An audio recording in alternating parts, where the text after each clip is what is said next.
আচ্ছা, বাংলাদেশ আফগানিস্তান একটা one day series কিন্তু শুরু হচ্ছে কাল বুধবার। বাংলাদেশ সময় সন্ধ্যা 6টায় শুরু হবে ম্যাচটা। আমরা কতজন সেটার খবর রেখেছি, খবর রাখছি।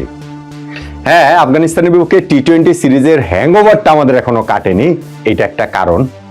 বিসিবি নির্বাচনের হ্যাংওভার যে কাটছে না, সেটা বোধহয় আরো বড় কারণ। বাংলাদেশের ক্রিকেট এখন পুরোপুরি সেই বিসিবি নির্বাচন কেন্দ্রিক, এবং সেই নির্বাচন শেষ হইয়াও যে হইল না শেষ, নানান ঘটনা প্রবাহে এটা প্রতিনিয়ত প্রতি মুহূর্তে বোঝা যাচ্ছে। কিন্তু ভাই, মাঠের ক্রিকেটটা তো চলছে, এবং মাঠের ক্রিকেটে আমরা আফগানিস্তানের বিপক্ষে টি-20 সিরিজে আমি বলবো দ্বিপাক্ষীয় সিরিজ হিসাব করলে বাংলাদেশ তাদের ক্রিকেট ইতিহাসের সবচেয়ে বড় সাফল্যগুলোর মধ্যে একটা পেয়েছে, যে রাশিদ খানের এই দলকে জাকের আলী অনিকের দল 3-0 ব্যবধানে যে হোয়াইট ওয়াশ করে, বাংলা ওয়াশ করে আমরা সিরিজ জিতলাম। এখন ওয়ানডে চ্যালেঞ্জ, এই জায়গাটাতে দুইটা দলই আলাদা। এইবার বাংলাদেশের দলটা মেহেদী হাসান মিরাজের, এইবার আফগানিস্তানের দলটা হাশমতুল্লাহ শাহিদের। টি-20 সিরিজের পারফরমেন্সের পুনরাবৃত্তি কি বাংলাদেশ ওয়ানডে সিরিজে করতে পারবে? ওয়েস্ট ইন্ডিজকে, আফগানিস্তানকে, ওয়েস্ট ইন্ডিজ করতে আসলো আফগানিস্তানকে বাংলা ওয়াশ করতে পারবে? সিরিজ জয় অন্তত পক্ষে। দেখেন, এই সিরিজের আগে বাংলাদেশের সামনে যে চ্যালেঞ্জ, আফগানিস্তানের সামনেও চ্যালেঞ্জটা মোরলেস একই। ওভারঅল ওয়ার্ল্ড ক্রিকেটের চ্যালেঞ্জই এইটা। সেটা কি? ওয়ানডে খেলা হচ্ছে অনেকদিন পর। এখন ওয়ানডে ফরম্যাটটা সবচেয়ে কম খেলা হয়, বেশ কিছুটা বিরতি দিয়ে দিয়ে খেলা হয়। বাংলাদেশ যেমন এই বছর কেবলমাত্র ওই যে ফেব্রুয়ারিতে চ্যাম্পিয়ন্স ট্রফি খেলেছে, এবং জুলাইতে এসে শ্রীলঙ্কার বিপক্ষে সিরিজ খেলেছে। 3-6টা ম্যাচ, তার মধ্যে চ্যাম্পিয়ন্স ট্রফির একটা ম্যাচ বৃষ্টির কারণে ভেসে গিয়েছে। আফগানিস্তানের অবস্থা আরো করুন। তারা যে চ্যাম্পিয়ন্স ট্রফির ম্যাচ খেলেছে, মানে ওই টুর্নামেন্টটা খেলেছে, এরপরে আর কোনো ওয়ানডে সিরিজ তারা খেলেনি। সেই ফেব্রুয়ারিতে লাস্ট তারা খেলেছে, এবং তাদেরও একটা ম্যাচ আসলে বৃষ্টির কারণে শেষ হতে পারেনি। ফলে বাংলাদেশ আফগানিস্তান দুইটা দলের সামনে ওয়ানডে ফরম্যাটটাতে নতুন করে আবার নিজেদেরকে ঝালিয়ে নেওয়া, নতুন করে আসলে পারফর্ম করার বিষয়টাতে এখানটাতে থাকবে। বাংলাদেশের ওয়ানডে ফরম্যাটের জন্য চ্যালেঞ্জটা আরো একটু আলাদা, কেননা আমরা 2027 বিশ্বকাপ সামনে রেখে নতুন একটা অ্যাপ্রোচে অ্যাটলিস্ট ক্যাপ্টেন্সির ওই জায়গাটা থেকে এগোনোর চেষ্টাটা করছে। এবং লাস্ট সিরিজে শ্রীলঙ্কার বিপক্ষে ওই সিরিজের আগে যেইভাবে মেহেদী হাসান মিরাজকে নাটকীয়ভাবে ওয়ানডে টিমের ক্যাপ্টেন ঘোষণা করা হয়েছিল, সেইটার প্রেক্ষাপট নিয়ে তো অনেক কিছু হয়েছে, এবং পরবর্তীতে অনেক কিছু হয়েছে।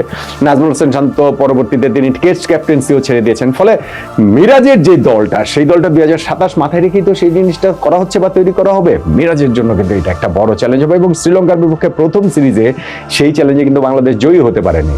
মানে আমরা একটা ম্যাচ জিতেছিলাম, কিন্তু সিরিজটা কিন্তু আমরা হেরে গিয়েছিলাম। ফলে আফগানিস্তানের বিপক্ষে আমাদের এই সিরিজটা কিন্তু মানে সিরিজ জয়ের টার্গেট অ্যাটলিস্ট থাকা উচিত। এবং যখন আপনি মাথায় রাখবেন আফগানিস্তান যত ভালো টি-20 দল, প্রবাবলি তত ভালো ওয়ানডে দল না। প্রবাবলি 2023 বিশ্বকাপে তাদের ওরকম দুর্দান্ত পারফরমেন্স সত্ত্বেও আমি এটা বলছি, প্রবাবলি না, আমার কাছে এটা শিওরলি আসলে আফগানিস্তান টি-20তে যত ভালো দল, ওয়ানডেতে তত ভালো দল না। আমরা আবার টি-20তে যত ভালো দল, সাম্প্রতিক সময় আবার ওয়ানডেতে তত ভালো দল না। আমরা যে এই জায়গাটাতে খুব একটা আপার হ্যান্ডে রয়েছে বিষয়টা তা নয়। মিরাজের দলের সামনে চ্যালেঞ্জটা তাই অনেক বেশি, এবং সেই চ্যালেঞ্জের জায়গাটাতে 11 কি হবে সেটা ঠিকঠাক করাটাও কিন্তু একটা বড় চ্যালেঞ্জের জায়গা।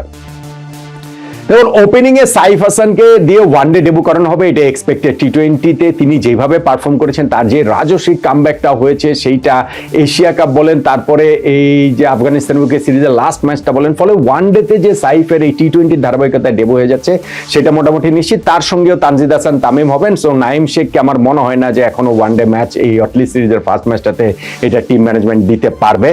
নাম্বার 3-তে নাজমুল হোসেন শান্ত, তিনি আসলে খেলবেন, এবং নাম্বার 4, 5, 6, 7 যে ওই জায়গাটাতে আমার মনে হয় ওইখানটাতে তাওহিদ হৃদয়, নুরুল হাসান সোহান, জাকের আলী অনিক এবং শামীম হোসেন পাটোয়ারি, এই যে 4 জন রয়েছেন, সঙ্গে আমার মনে হয় মেহেদী হাসান মিরাজ এই জায়গাটাতে কোনো একটা স্পট নেবেন। সেটা নাম্বার 5 হতে পারে, নাম্বার 6 হতে পারে, নাম্বার 7 হতে পারে। সো ক্যাপ্টেন যেহেতু তার জায়গাটাতে আসলে নিশ্চিত, বাকি যাদের কথা বললাম সেইখান থেকে একজনকে একাদশ থেকে ড্রপ করা হবে।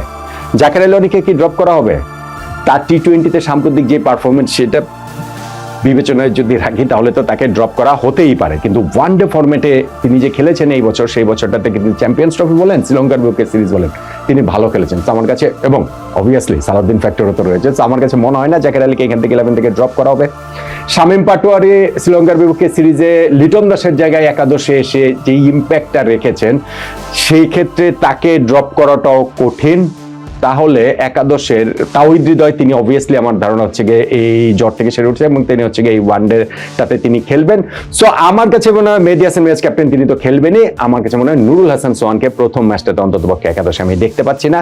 সেটা তার ভেরি ইমপ্রেসিভ যে ওডিআই অ্যাভারেজ, যে তিনি ওইখানটাতে ওই 5টা ইনিংসে ব্যাটিং করেছেন, 165 রান করেছেন, ওয়ানডে ক্যারিয়ারে তার 82.80 তার অ্যাভারেজ, এটা একটু মিসলিডিং রয়েছে। 3টা ম্যাচে তিনি নট আউট ছিলেন, কিন্তু প্রথম ম্যাচটাতে আমার মনে হয় না 11-এ তাকে আসলে খেলানো হবে, সেই সুযোগটা দেওয়া হবে। সো ব্যাটিং অর্ডারের ওইখানটাতে এই নাম্বার 7 পর্যন্ত হচ্ছে গিয়ে ব্যাটসম্যান, এবং তারপরে কি আমরা 3 পেসার 1 স্পিনার নিয়ে খেলবো, নাকি হচ্ছে গিয়ে মানে 3 পেসার 2 স্পিনার বলতে হচ্ছে এখানে তো মেহেদী হাসান মিরাজ তিনি তো রয়েছেনই, ফলে আমি স্পেশালিস্টদের এই জায়গাটার কথা বলছি। তো আমার কাছে মনে হয় এখানে আমরা আর একজন মাত্র স্পিনার নিয়েই খেলবো, এবং সেইখানটাতে তানভীর ইসলাম নাকি রেশাদ হোসেনের একটা কোয়েশ্চেন মার্ক। তানভীর ইসলামই মনে হয় যে শেষ পর্যন্ত গিয়ে তার বাহাতি স্পিন, তার অ্যাকুরেসি, সেই কারণে 11-এ হয়তো বা তিনি এগিয়ে থাকবেন। আর পেস বোলিং এর যে 3টা জায়গা, সেইখানটাতে মুস্তাফিজুর রহমান, তাসকিন আহমেদ এবং প্রবাবলি তানজিম হাসান সাকিব, এই 3 জনকে দিয়েই আমরা একাদশটা সাজাবো। তাহলে আফগানিস্তানের বিপক্ষে প্রথম ওয়ানডে ম্যাচে বাংলাদেশের সম্ভাব্য সেরা একাদশটা হতে পারে এইরকম: সাইফ হাসান, তানজিদ হাসান তামিম, নাজমুল হোসেন শান্ত, তাওহিদ হৃদয়, মেহেদী হাসান মিরাজ, জাকের আলী অনিক, শামীম হোসেন পাটোয়ারি, তানভীর ইসলাম, তাসকিন আহমেদ, মুস্তাফিজুর রহমান, তানজিম হাসান সাকিব। এটাই কি সম্ভাব্য সেরা একাদশ আপনার কাছে মনে হয়? এবং আপনার কাছে কি মনে হয় যে মেহেদী হাসান মিরাজের এই দলটা জাকের আলী অনিকের দলের সাফল্যের পুনরাবৃত্তি করতে পারবে? টি20 সিরিজের পর আফগানিস্তানকে আমরা ওয়ানডে সিরিজেও হোয়াইট ওয়াশ, বাংলা ওয়াশ করতে পারবো, অন্তত পক্ষে আমরা সিরিজ জিততে পারবো বলে আপনার কি মনে হয় কিনা? আমি কিন্তু আশাবাদী। এই বছর ওয়ানডে আমরা এত কম খেলা সত্ত্বেও আশাবাদী। আফগানিস্তান তো আমাদের চেয়েও কম খেলেছে, আশাবাদী তাই হব না কেন বলেন তো?